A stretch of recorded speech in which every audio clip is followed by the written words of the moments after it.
আসসালামু আলাইকুম ভিউয়ার্স, আজকে তৈরি করব ইলিশ মাছের দিয়ে কাঁঠালের বিচি ও কচুরলতি দিয়ে তরকারি। প্রথমে আপনারা লোনা ইলিশ অথবা ইলিশ যেটি বানান দিয়ে কাঁঠালের বিচির সাথে এটি কষিয়ে নেবেন। কাঁঠালের বিচিটি নরম হওয়ার জন্য আপনারা রাতে ভিজিয়ে রাখতে পারেন অথবা সিদ্ধ করে নিতে পারেন। তারপর এটিকে লোনা ইলিশের সাথে বা ইলিশ মাছের সাথে মিশিয়ে এটি কষিয়ে নিন। তারপর কেটে রাখা কচুরলতিগুলোকে ওই কষানো মশলার সাথে লোনা ইলিশের সাথে এটি মিশিয়ে নিন, নড়াচড়া করতে থাকুন।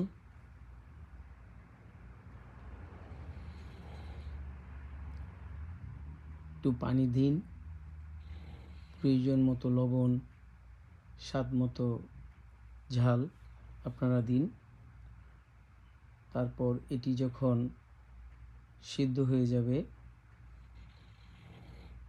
তখন আপনার তরকারি হয়ে যাবে।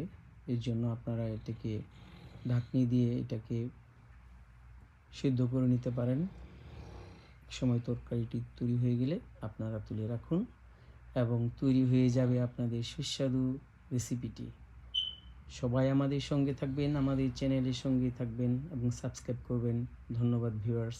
আসসালামু আলাইকুম ওয়া রাহমাতুল্লাহি ওয়া বারাকাতুহু।